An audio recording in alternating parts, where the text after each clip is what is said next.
इससे पहले आपको ये दिखा दें, ये देखिए, ये व्यक्ति राजभवन के समक्ष और अलग अलग आमरण अनशन करने पहुंचे हैं।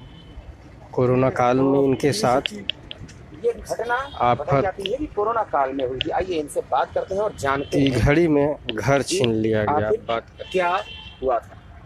आप यहाँ पहुंचे हैं राजभवन के पास। मैं राजभवन में इसलिए पहुंचा हूं कि मुझे देवघर में डीसी, एसपी और जितने भी पदाधिकारी है सभी के गुहार लगा करके मैं थक गया और मैंने अपना मकान के लिए मैंने हर तरह से प्रयास किया।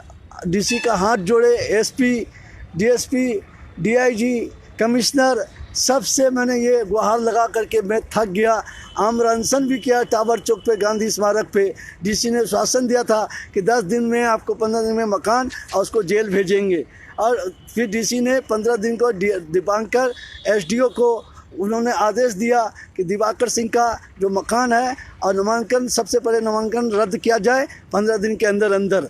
जो आज तक नामांकन दीपांकर चौधरी ने नहीं किया, इसलिए नहीं किया, सत्ता पक्ष का फ़ोन कर दिया, इसलिए मेरा उन्होंने नामांकन रद्द नहीं किया और मैं डर डर के धोकर खाते का। उसके बाद मैं दिल्ली जनपद जंतर मंतर पर भी आमरण अनशन 7 दिन किया। 25/2/23 को से शुरू किया और 3/3 को मैंने ख़त्म किया वहाँ के आमरण अनशन। फिर उसके बाद मैं वहाँ के प्रशासन ने कहा अब जाइए डीसी से बात कीजिए। डीसी से हम लोगों ने ये किया है, आपका ज़रूर बात सुनेगा। डीसी ने मुझे बुलाया, उनके दरवाजे पे जाते हैं, उनके ऑफिस में कोई भी स्टाफ हमें मिलने नहीं देता है, वो दुरकार करके भेज देता है कि जाइए, आपको डीसी ने बोल दिया ना, जाइए कोर्ट जाइए, कोर्ट में से लड़िए, यहाँ कुछ नहीं होगा, आपका केस कोर्ट में है। बस यही कह करके मुझे भगा देता है। मैं क्या करूं, मेरे पास ना पैसा है, ना ये है, ना मैं कहां से केस लड़ूं। इतना केस लड़ने के लिए, टाइटल सूट के लिए मुझे 3 लाख रुपया कोर्ट फीस जमा करेंगे तब मैं केस लड़ सकता हूं। वो भी 20 साल में होगा कि 30 साल में फैसला हुआ, तब तक तो मैं मर जाऊं। मेरे बच्चे क्या रोड पे भीख मांगेंगे। हमारा मकान रहते हुए 2 साल से मैं भटक रहा हूं। मैं तो स्टेशन पे सोया हूं कई दिन तक ठंड में, इधर उधर, कभी किसी होटल में जा कर के चौकी पर सोता हूं, कभी कहीं कहीं ऐसे एक टाइम खा करके सत्तू पी करके मैं दिन काट रहा हूं।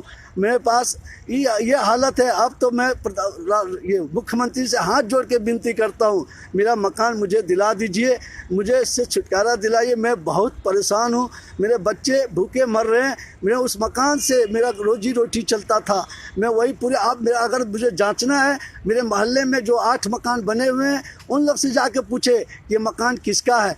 आज तक किसी ने ना मुझसे पूछा, ना वो मेरे पड़ोसी से पूछा कि मैं मकान बेचा हूँ कि नहीं बेचा कि नहीं। ये झूठ मूठ के दीपांकर चौधरी और अपना ये कार्यपाल से जो मजिस्ट्रेट से बोलता है जांच करवाया, एकदम गलत जांच है। इसकी जांच में सरासर झूठ है। एक पियक्कर शराबी प्रधान जो हथगढ़ मौजा का देवेंद्र यादव से सिर्फ जितना भी यादव है इनका सब यादव ही इनको मिलता है, वो भी पियक्कर 1 नंबर का बदमाश आदमी से उसके बयान पे मकान कब्जा करवा दिया उसका मकान को। ये जो मकान कब्जा किया है वो कौन है? वो सुखदेव यादव है। सुखदेव यादव एक भूमि पत्थर माफिया है। वो हमारे मकान में उसका बेटी दामाद रहता था। बेटी दामाद रहते हुए और सुखदेव यादव ने हमारा मकान का कोरोना काल में उसने हड़प लिया मेरा मकान को, और बुरी तरह से मैं आज बेघर हूँ। सारा सामान घर का, कपड़ा लत्ता, ये जितना भी है मेरा घर के टोटल, बच्चे का सर्टिफिकेट। मेरा 2 साल बेटी सेंट फ्रांसिस स्कूल में पढ़ती थी मेरी बेटी। सेंट फ्रांसिस स्कूल 2 साल मेरी बेटी का करियर ख़राब हो गया और इधर उधर से हम लोग ठोकर खाते। आज मेरे पास ना कोई कपड़ा, ना बिस्तर, ना किसी तरह का कोई चीज़ में। ज़िंदगी की कमाई सारा लूट ले गया सुखदेव यादव, उसकी बेटी ने हड़प लिया। अच्छा ये बताइए, हम तो देवघर में नहीं, हम रांची में हैं, आप भी रांची में हैं जी। हम आपके बात पे कैसे विश्वास करेंगे? आप इतना फायर किए, इतना अधिकारी है, हाँ। सब आपके लिए इग्नोर किया। इसलिए देखिए, प्रमाण है तो दिखाइए। हाँ, प्रमाण है मेरे पास, ये देखिए। अब मैं दिखा रहा हूँ, ये जो प्रमाण दिखा रहा हूँ। सबसे पहले एफआईआर 3/4/22 का एफआईआर किया हुआ है, जिसको आज पूरे 1 साल से ऊपर हो गया है। एफआईआर को देखिए, डेट भी लिखा हुआ है और इसमें एफआईआर में सुखदेव यादव बिंदु कुमारी के नाम है। ये देखिए, सुखदेव यादव बिंदु कुमारी का नाम है, जिसको पवन कुमार डीएसपी और कुंडा थाना का प्रवीण कुमार ने मिल करके सुखदेव यादव से ये सांठगांठ करके मेरे मकान को हड़प लिया। यहाँ तक कि मुझे वो जान से मारने के लिए धमकी भी दिया। कई बार मेरे चाकू से मेरे हाथ पे वार भी किया। ये तीन चार को मेरे हाथ पे वार किया कचहरी तेजी के पीछे। मतलब अभी पिछले हफ्ते की हाँ बात है। हाँ, पिछले हफ्ते की बात है। इसी कई बार मेरे साथ बर्दाश्त किया। मैंने नगर थाना में दर्ज भी करवाया केस, उसका भी कॉपी है नगर थाने का। आप देख रहे हैं सारे कागजात ये मुख्यमंत्री का है, ये राज्यपाल का कागज है, ये मुख्यमंत्री का कागज है। ये देखिए, ये मुख्यमंत्री का राज्यपाल का कागज है गृह मंत्रालय से। ये देखिए, ये राष्ट्रपति का लेटर है, राष्ट्रपति का मैडम का लेटर है, राष्ट्रपति का लेटर है। देखिए,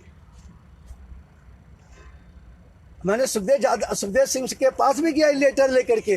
उन्होंने मेरे कहा जांच करूंगा इसको। ठीक है, मैं जांच करता हूं, मैं जांच कराऊंगा। आज तक कुछ नहीं हुआ। और भी क्या क्या कागजात है वो भी दिखाइए। दिखाता हूं मैं आपको, सभी कागजात दिखाता हूं। ये मुख्यमंत्री का, ये सॉरी उपायुक्त का, देवघर डीसी का, ये एसपी का, ये एसपी का। और बताइए रजिस्ट्री जो किया गया है वो उसका आधार कैसे, रजिस्ट्री ये देखिए, किस आधार के अनुसार किया गया, आखिर दस्तावेज उनके पास कैसे पहुंचा? दस्तावेज सब जाली कागज बनाया हुआ है। आखिर कुछ तो जाली कागज। कुछ ये तो देखिए, मैं supreme court Delhi supreme court को भी लेटर मैंने रजिस्ट्री किया है, और हाई कोर्ट ये चीफ जस्टिस रांची को भी लेटर दिया। ये सारे, ये देखिए, सबको मैंने रजिस्ट्री किया है, सबको। अगर मैं झूठा हूँ, मैं ये हूँ, तो ये देख लो, सब ये मैंने रजिस्ट्री किया हुआ है। अच्छा, एक चीज दिखाइए कि वो जो रजिस्ट्री जो किए हैं, हाँ, वो कैसे हुआ है? आखिर आपके तरफ से क्या उसका साइन और जो अंगूठे का निशान, आधार कार्ड लगाया जाता है, वो कैसे लगाया गया है? वो देखिए, ये देखिए, रजिस्ट्री जो हुआ है सुखदेव यादव ने रजिस्ट्री किया, हम लोगों ने रजिस्ट्री नहीं किया उसको, सुखदेव यादव ने रजिस्ट्री किया। आखिर उनके पास कुछ तो ऑथराइज बस होगा। यही है कि मकान का जो है, मकान का उन्होंने देख रेख का जो पावर लिया था, उसी का दुरुपयोग किया उन्होंने, सारा चीज दुरुपयोग किया उन्होंने मकान लेकर के। मतलब कहा ये जा सकता है कि कानून जो है आंख में पट्टी बांध करके, हाँ, और एक अबला के साथ अन्याय किया, और वो भी कोरोना काल में, जबकि कोई रजिस्ट्री किस तारीख को हुई थी? कोरोना काल में, रजिस्ट्री 2019 में आप बता रहे हैं। 2019 में और 20 में म्यूटेशन हुआ, जबकि पूरे भारत में कोई गाड़ी घोड़ा कुछ नहीं चल रहा था, उस टाइम म्यूटेशन हुआ 2000, और उसमें म्यूटेशन का डेट दिया 2005 और 2008 में। ये चार रजिस्ट्री, 4 म्यूटेशन किया, एक मकान का 4 म्यूटेशन। ये क्या तुक है? और म्यूटेशन का ना फीस दिया, ना कुछ दिया, ना मुझे खबर किया।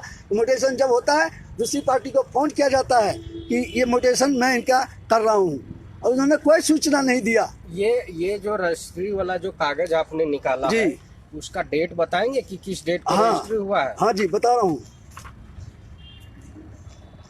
ये रजिस्ट्री हुआ है 28/5/19 को, 28/5/19 को सुखदेव यादव ने अपनी बेटी को किया है। तो कहीं ना कहीं रजिस्ट्रार भी काबिल तारीफ काम किए हैं। इनको तो आप एक काम कीजिए, इस रजिस्ट्रार को कोशिश कीजिए राष्ट्रपति से अवार्ड दिला दीजिए।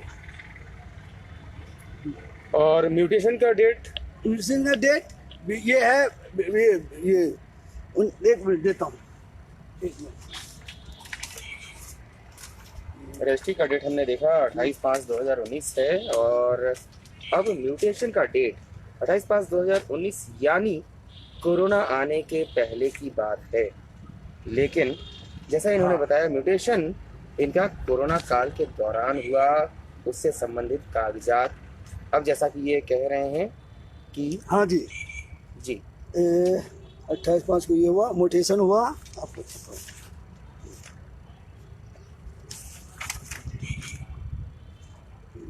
ये है 4/4/2020 को हुआ 2 म्यूटेशन, 4/2020 को 2 म्यूटेशन हुआ, और 5/8/20 को 2 म्यूटेशन हुआ। इसको पलट के इधर दिखाइए। हाँ,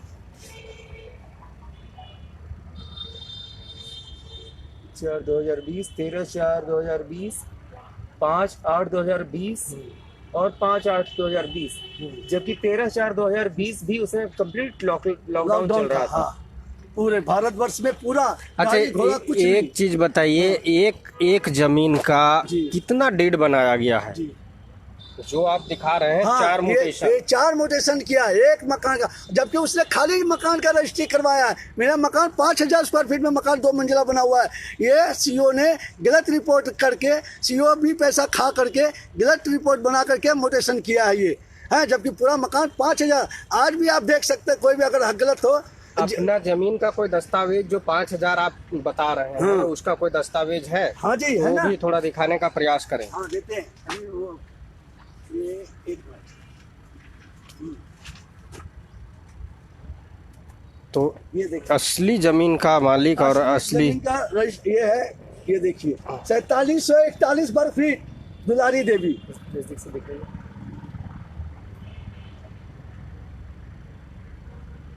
इसमें देख सकते हैं 4741 वर्ग फीट, यानी कि 4741 स्क्वायर फुट का मकान है। दुलारी देवी पति दिवाकर सिंह। ये रसीद लिखा हुआ है 20/11/2016, अंकित है इसमें तिथि।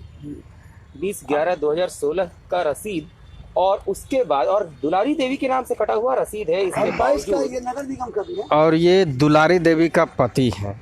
सबसे बड़ी बात है कि आज के डेट में ये जो नगर भी निगम का 22 का, और ये 2022 का रसीद है। ये 2026/6/2021, 22 तक का वैल्यू है ये। जिसकी वैल्यू जो 2022 तक के लिए मान्य है। देवघर म्युनिसिपल कॉरपोरेशन का है। आप देख सकते हैं, कैमरे के माध्यम से मैं आपको दिखा रहा हूं। और सबसे बड़ी बात है कि एलपीसी बनाया जाता है कोई भी जमीन को रजिस्ट्री करने से पहले। क्या उनके द्वारा एलपीसी वगैरह बनाया गया था? नहीं, कुछ नहीं, बगैर एलपीसी का रजिस्ट्री हुआ है।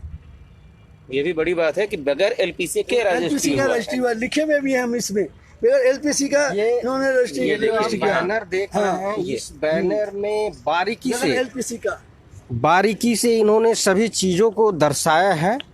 और ये दर्शाते हुए कहाँ कहाँ एफआईआर किए गए हैं वो भी इनके द्वारा लिखा गया है।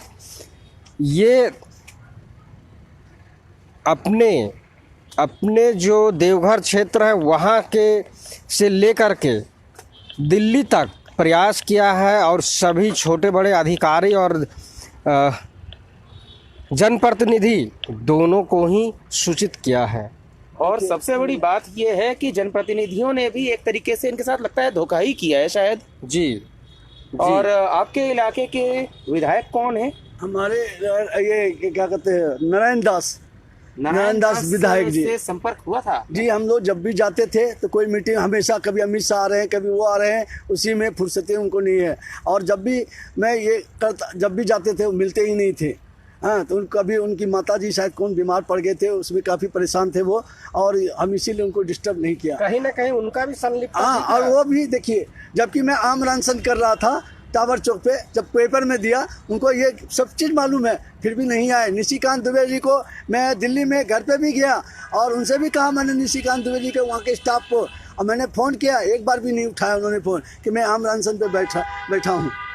तो इस प्रकार तो निशिकांत दुबे जी का पहले से भी कुछ केस चल रहा था। हाँ। ये सब चीज में जमीन में धांधली का जी। कहने का मतलब है कि लगता है कि उनका छोटे बड़े सभी जगह हाथ है। अब क्या कर सकते हैं, ये तो मैं नहीं जान सकता हूँ, मैं तो इतना बोल नहीं सकता तो हूँ। आप जब गए और आपको हाँ, नहीं मिले, ना मिले, ना आए मेरे पास। मैंने फ़ोन कर करके घंटी बजा, सब कई बार फ़ोन उठाए नहीं, फिर मैं अकेला मैं क्या करता। मतलब ऐसा कहा जा सकता है कि इस पूरे मामले में न केवल सत्ताधारी पक्ष बल्कि विपक्ष के भी हाथ रंगे हुए हो सकते हैं। अधिकारी तो है ही है। हाँ, अधिकारी भी हैं। और अब सुखदेव यादव हमसे 2 करोड़ रुपया मांग रहा है मकान खाली करने के लिए। ये बहुत बड़ी बात है। 2 करोड़ रुपया मकान, 2 करोड़ रुपया दो, मकान खाली कर देंगे। और एक चीज उसने और एक गलत काम किया है, इसको मैंने बहुत बार डीसी को देखा ना, कोई नहीं देखता है। अच्छा रखो इसको देख लेंगे, जाली क्या दिखाता हूँ मैं आपको, एक मिनट। कहा जा रहा है कि सुखदेव यादव, जैसा इन्होंने आरोप लगाया कि सुखदेव यादव ने हड़पा है जब मकान को, उसने काफी जाली कागजात तैयार किए हैं लेकिन उन चीजों को देखने के लिए कोई अधिकारी तैयार नहीं है, जैसा दिवाकर सिंह जी बता रहे हैं। इतना ही ज़्यादा डॉक्यूमेंट है कि समय पे ये दिखा नहीं पा रहे हैं। आप समझ सकते हैं कि कितनी पीड़ा इनके साथ ये उस पीड़े को झेल रहे हैं और सॉल्यूशन करने का प्रयास कर रहे हैं, लेकिन इनका साथ अभी तक हाथ खाली। और सबसे बड़ी बात है कि 2019 ये देखिए ये डीड नंबर है, ये देखिए है ना, ऐसे 2 करोड़ का जाली रसीद बनाया हुआ है, पब्लिक को दिखाता है, वहाँ पे सबको दिखाता है कि मैंने, ये देखिए 15 में 40 लाख, 16 में 60 लाख, 17 में 60 लाख और यहाँ दिनांक खाली है 41 लाख, कुल 2 लाख 2 करोड़ 1 लाख ये है। और अब ये 2 करोड़ 1 लाख रुपये क्या चीज का? ऐसे दिवाकर सिंह को दिया। अच्छा, झूठ, ये बता कैश दिया मुझे, बोलता है 2 करोड़ रुपया। जिस आदमी को 2 करोड़ रुपया मिलेगा उसका ये हाल होगा है। और देखिए और दिखाते हैं तो ये जो डॉक्यूमेंट दिखा रहे हैं, मैं अपने कैमरे के माध्यम से बारीकी से उसका फुटेज अध्ययन करते हुए कोशिश कर रहे हैं आपको दिखाने का। ये चीज और मैं, ये कितना है डीड, ये एग्रीमेंट का डीड है जी, ये 13 है ना, हाँ, ये मिला लीजिए, ये डीड का नंबर ये देखिए। और ये प्रशासन को मैंने बहुत दिखाने की कोशिश किया, सर ये देखिए कितना जाली, इसको इनकम टैक्स में दे दीजिए, हाँ ये देखिए मिलाइए, ये दोनों रसीद उन्हीं, ये देखिए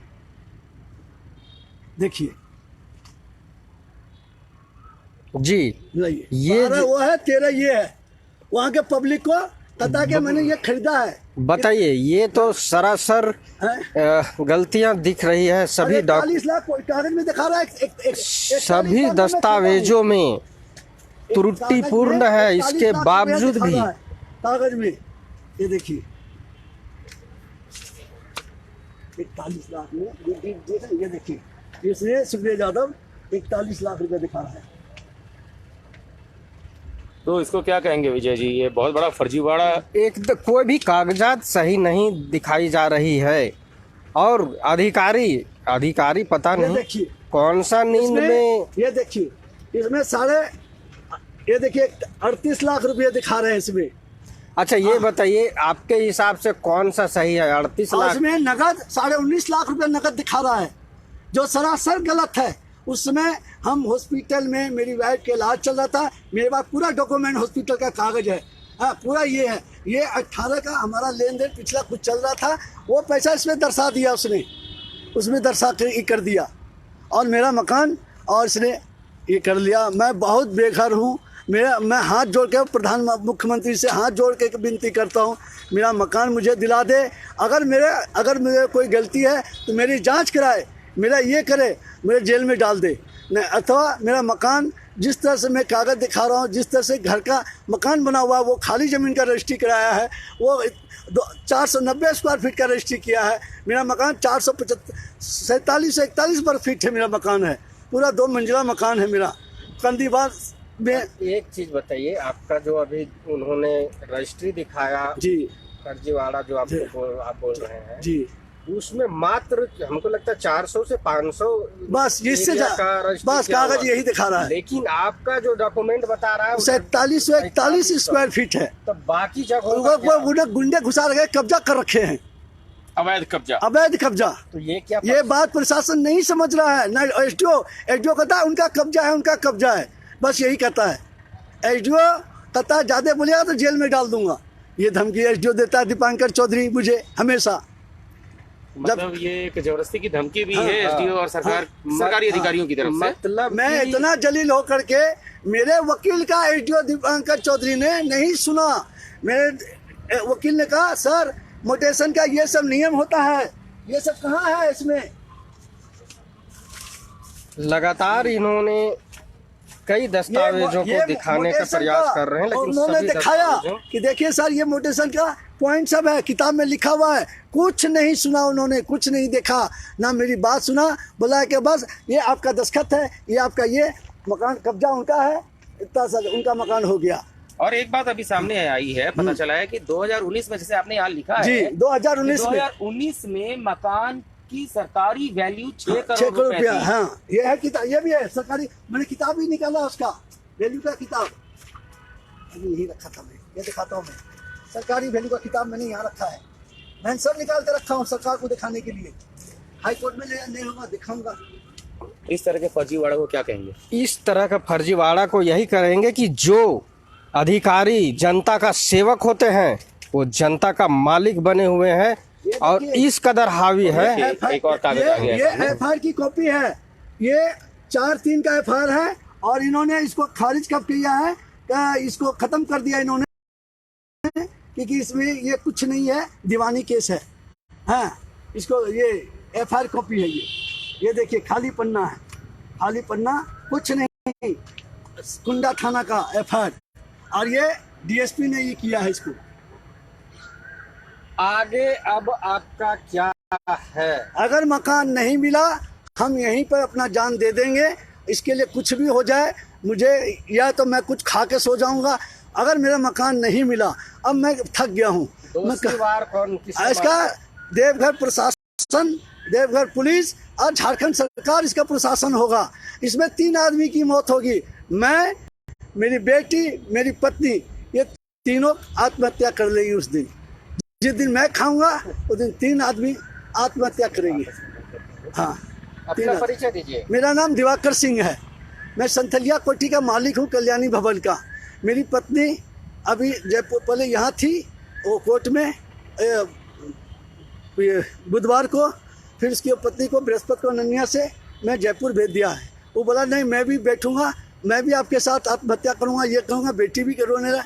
मैंने बोला बेटी तुम लोग जाओ, हाँ मेरे पास टिकट का भी फोटोकॉपी है, मैं दिखा सकता हूँ। मैंने बेटी को भेज दिया।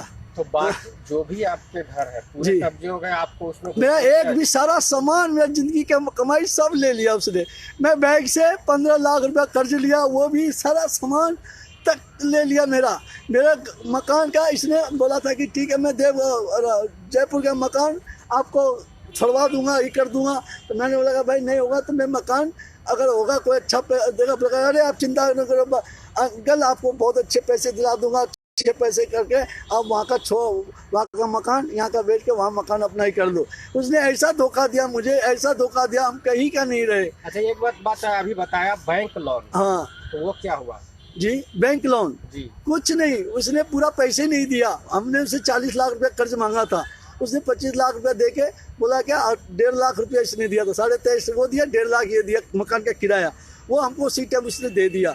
और दे करके फिर बोला और अंकल भेज दूंगा। वो जो आज नहीं आप ये बताइए, बैंक से आप कर्जा लिए थे? हाँ, ये मकान के लिए, हाँ। वो का हुआ, वो आप बैंक को पूरा चुकता किए? हाँ, बैंक को हमने चुकता कर दिया, बैंक को पूरा पैसा आप दिए कि वो दिए? नहीं मैंने दिया, वो सब कुछ नहीं दिया, बैंक का पैसा, सब पैसा मैंने बैंक का चुकता किया, उसने एक पैसा नहीं दिया, सब बैंक का चुकता मैंने किया। अभी भी मैंने बैंक से लोन लेकर के सीसी करके मैं अपना दाल रोटी किसी तरह चला रहा था। क्या करूं, कुछ है ही नहीं खाने पीने के लिए, क्या करूं, मैं कहाँ जाऊं? अब कोरोना काल में आप तो जानते हो सब चीज़ बर्बाद होकर बैठा हूँ, घर द्वार सब रहेगा।